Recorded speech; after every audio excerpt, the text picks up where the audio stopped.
गया तो नमक, तो उन्होंने जैसे तैसे धीरे धीरे ले लिया, और ले लिया और फिर कहा बस अब ज़्यादा नहीं, अब बाजू वाले महाराज को दिया।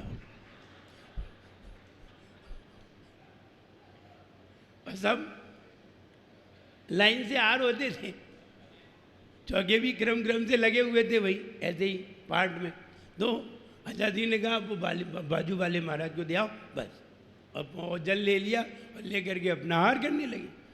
हुआ ये कि वो व्यक्ति वो महाराज के पास लेके पहुंच गया, मन शुद्धि वचन शुद्धि काय शुद्धि।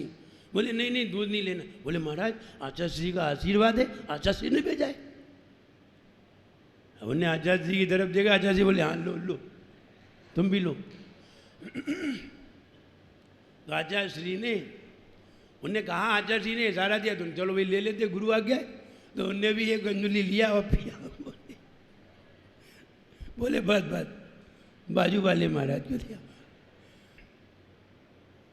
बाजू वाले महाराज को देने गए, विश्व सागर महाराज जी को देने गए, अब उनको दिया तो उनने भी एक अंजुली लिया और बोले वो बाजू वाले महाराज अब मेरा नंबर आ गया, अब मेरा नंबर आ गया। हम भी अलग थे तो एक अंजुली हमें भी देने के लिए आया, तो हमने कहा दूध तो लेना नहीं है। बोले नहीं नहीं वो आचार्य श्री का आशीर्वाद है। चलो हमने कहा लेते हैं। एक अंजुली हमने लिया और ये तो नमक है। अब हम सबको देख रहे हैं तो सब हंस रहे, आचार्य श्री अलग हंस रहे, सब महाराज हंस रहे हमें देख के। अब हम भी हंसने लगे, तो हम भी हंसने लगे। तो श्रावक ने सोचा दूध बहुत बढ़िया है, सारे महाराज लोग बड़े प्रसन्न हो गए। तो हमने एक अंजलि लिया, हमने बाजू वाले महाराज को दिया। बाजू छुल्लक महाराज थे और उनका बड़ा वाला कटोरा था, छोटा वाला नहीं बड़ा वाला, जिसमें 3 पाव दूध आराम से आ जाए। बड़ा कटोरा, छोटा वाला कटोरा था नहीं। तो पहुंच गए छुल्लक जी के पास, और छुल्लक जी के पास वो महाराज मन शुद्धि वचन शुद्धि काय शुद्धि, और महाराज आचार्य जी ने आपके लिए दूध, अच्छा आचार्य जी लाओ लाओ। अब उसने पूरा जग, वो पहले थोड़ा डाल, बोले पूरा डालो डालो पूरा, उन्हें पूरा डाला, वो चला गया। अब उन्होंने जैसे ही दूध को, अब बोले अब पता चला कि आचार्य ने मेरे पास क्यों भेजा। तो कहने का मतलब कि जिह्वा इंद्री को तत्काल पता चल जाता है, लेकिन जिह्वा इंद्री कुछ कहे या न कहे। एक भी महाराज ने ये नहीं कहा कि उसमें नमक डला है, नहीं तो कोई भी महाराज नहीं लेते, लेकिन किसी ने इशारा नहीं किया और लिया सबने। और आचार्य श्री ने भी नहीं बताया। 2 महाराज थे, हम दोनों महाराज अलग थे। 2 महाराज अलग महाराज दोनों एक ही चौका में पड़ गए, और उसमें सारे यंग लोग थे, यंग लड़के और यंग ही लड़कियां, सारी बहनें और छोटे छोटे भैये थे। बहुत सारे लोग थे, कम से कम 15-20 लोग होंगे। और उन्होंने दोनों महाराज का पड़गान कर लिया। और वही बात हुई कि नमक की जगह फिटकरी पीस दी,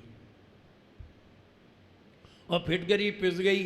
और उन्होंने सब्जियों में डाली तो सब्जी काली हो गई, दाल में डाली तो दाल काली हो गई, टमाटर में डाला तो टमाटर कसाइले से हो गए। अब क्या कर दी। और दोनों महाराज के पास वो चीज़ तो एक ही है, दोनों महाराज के पास थाली लग के पहुंची। अब हमने जैसे ही लिया तो हमने कहा भाई इसमें नमक तो नहीं है। मालूम चल गया जिह्वा इंद्रिय को कि नमक नहीं है। तो नमक नहीं है तो हम लोग इशारे तो करते नहीं है कि इशारे की नमक लाओ, कई महाराज तो कर देते हैं जिन पे इस पे लगाम नहीं होता, जिन पे जिह्वा इंद्रिय पे लगाम नहीं होती, वे तो इशारे करते हैं, वे तो खाने को ही देखते रहते हैं। तो जबकि मुनि महाराज ऐसे होना चाहिए कि मांगना नहीं चाहिए, भले मर जाएं। मेरे गुरुदेव ये कहते हैं मांगन से मरना भला, यही बड़न की सीख। मांगने से मरना भला है, हम मांग नहीं सकते। तो उन्होंने ऐसी शिक्षा दी कि कोई भी साधु इशारे नहीं करेगा। कोई भी अगर ले रहे हैं नमक नहीं है तो नहीं है, शक्कर नहीं है तो नहीं है, कोई चीज़ नहीं है तो नहीं है, जैसी है वैसे ही ले लेगा, लेकिन इशारा नहीं करेगा। ये एक जिह्वा इंद्री की विजय है। जब वो आहार देने लगे, उन्होंने आहार दिए, और दिए तो सब्जी दी, दाल दी, एक सब्जी दी, एक दाल दी, फिर सब्जी दी, लेकिन किसी में भी सब में फिटकरी पड़ी थी। अब ले रहे थे, लेते लेते लेते लेते आधा आहार हो गया, आधा आहार हो गया। अब हमने दूसरे महाराज की तरफ देखा,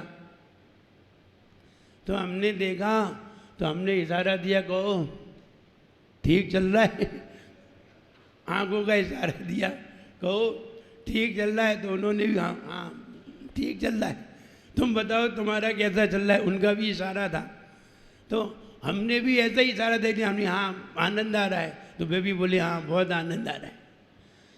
तो जो आहार दे रहे थे वे बड़े खुश थे,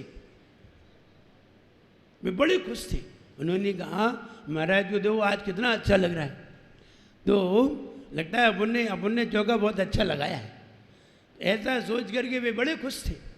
जब हम लोग आहार करके आए और उन्हें बाद में पता चला, जब उनने आगे देखा बाद में पता चला, तो आचार्य श्री के पास आए, बोले महाराज प्रायश्चित चाहिए। बोले काहेगा? बोले हमने महाराज को नमक की जगह फिटकरी दे दी। तो बोले क्यों दी? बोले हमें मालूम ही नहीं थी। तो ये कहें कि जिह्वा इंद्री को तत्काल पता चल जाता है कि इसमें क्या है क्या नहीं है, लेकिन इशारा करना और मांगना ये मेरी आसक्ति अनासक्ति के ऊपर डिपेंड करता है।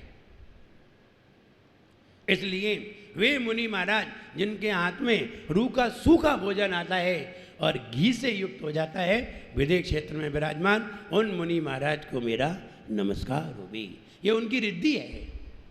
अब रिद्धि है तो क्या कर ले, विकल्प आएगा तो काम होगा, और विकल्प आया वैसे ही उनके हाथ में घी बन जाएगा। वलगत तुरंग, आइए अर्थ देखते हैं। चित्र में देखिए, चित्र में युद्ध चल रहा है, घोड़े देखिए सामने, और घोड़े कितने गर्जना कर रहे हैं, युद्ध भूमि में आपस में लड़ रहे हैं, भिड़ रहे हैं। लेकिन नीचे देखिए, नीचे वह अभी तो युद्ध कर रहा है, लेकिन वो व्यक्ति जीत करके आएगा। जो व्यक्ति आपके नाम का कीर्तन करता है वही जीतता है। ये वाली बात यहाँ दर्शा रहे हैं कि वही व्यक्ति जीतता है जो युद्ध में आपके नाम का कीर्तन करता है।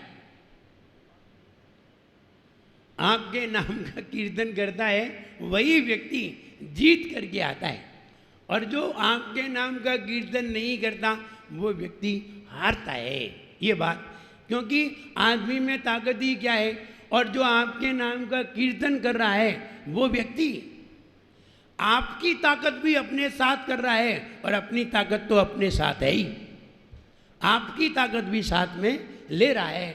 डबल ताकत से वह जीत करके आता है। आइए चित्र में वह ऊपर तो लड़ाई हो रही है और नीचे देखिए वह जीत करके आ रहा है, और वो व्यक्ति हारा है जो व्यक्ति जीतने के काबिल था, और वो व्यक्ति घुटने टेक करके उसके सामने खड़ा है, लेकिन वो व्यक्ति बिल्कुल शांत है। ऐसा नहीं है कि लड़ रहा है, बिल्कुल शांत है।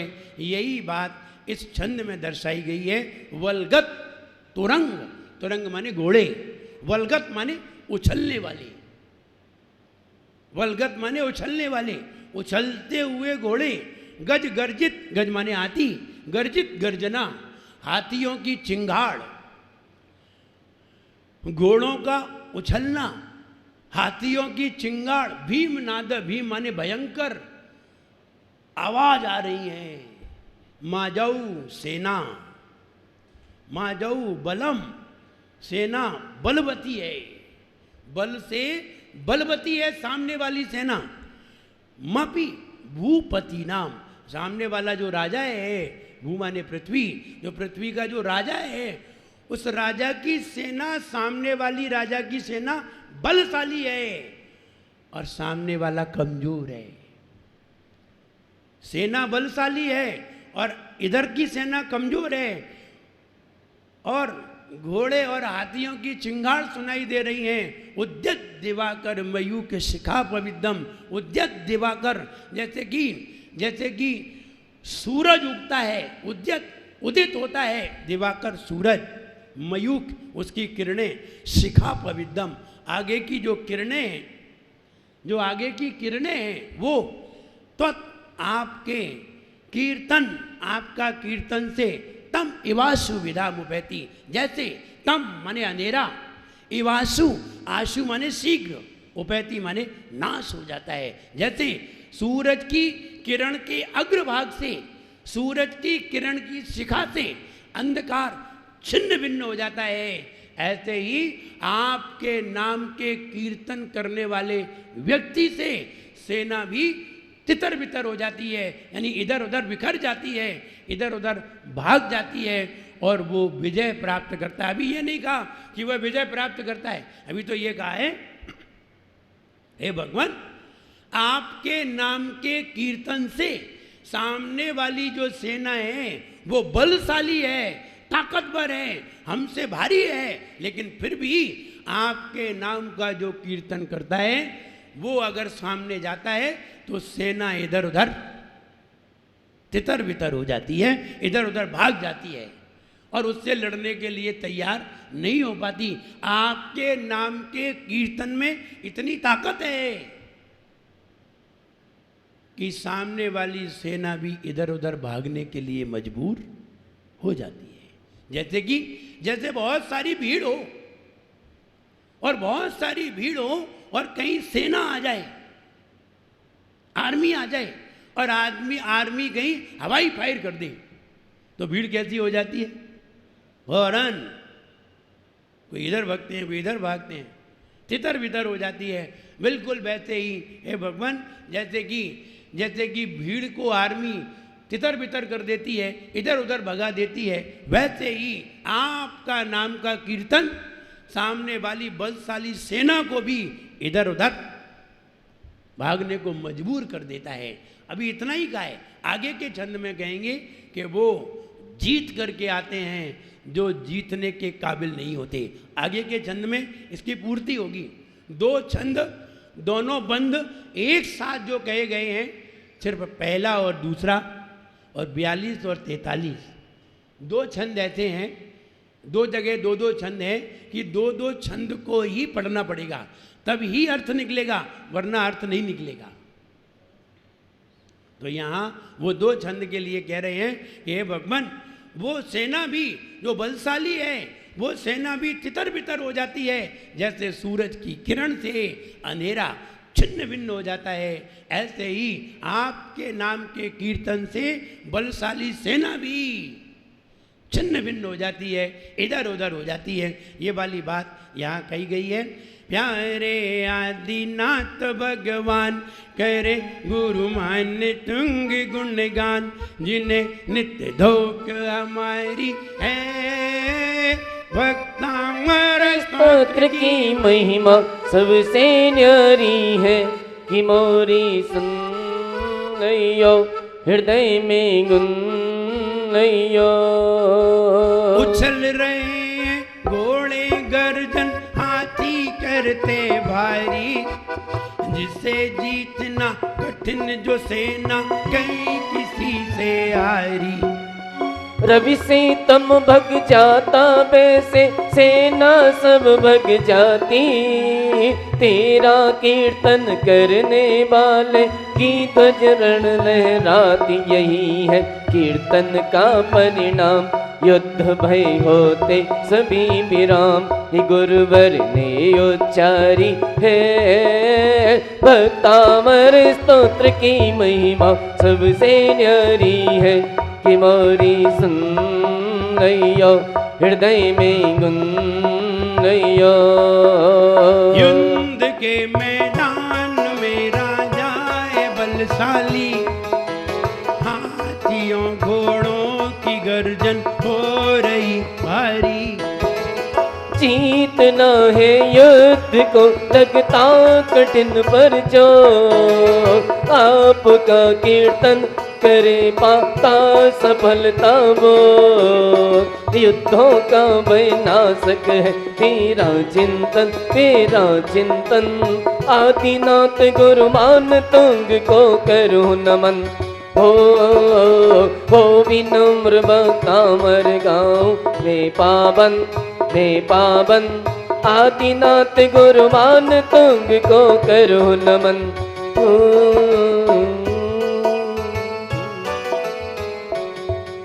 कुंताग्र भिन्न गज शोणित वारिवाह,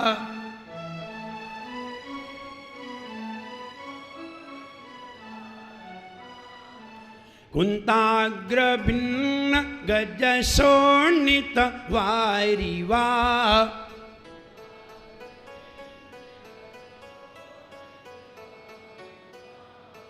वेगावतार धरनाथुर योध भीमे,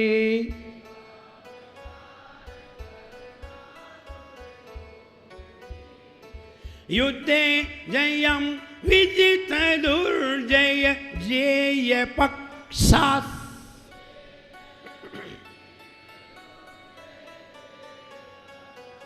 युद्धे जयम विजित दुर्जय जेय पक्षास, तत्पाद पंकज वनाश्रयिनो लभन्ते। सर्व शांति प्रदायक, सभी प्रकार की शांति जो तो सब लोगों को चाहिए, सब लोगों को शांति चाहिए ना, शांति तो सबको चाहिए, चाहे मिले या ना मिले, शांति सबको चाहिए। लेकिन शांति कहाँ मिलेगी, कहाँ मिलेगी, कहाँ मिलेगी? शांतिलाल के पास, शांतिलाल के पास तो शांति मिलना मुश्किल है, और शांति देवी के पास भी शांति मिलना मुश्किल है। अब शांति कहाँ मिलेगी? शांति तो वहाँ मिलेगी जो व्यक्ति बिल्कुल शांत बैठा हो,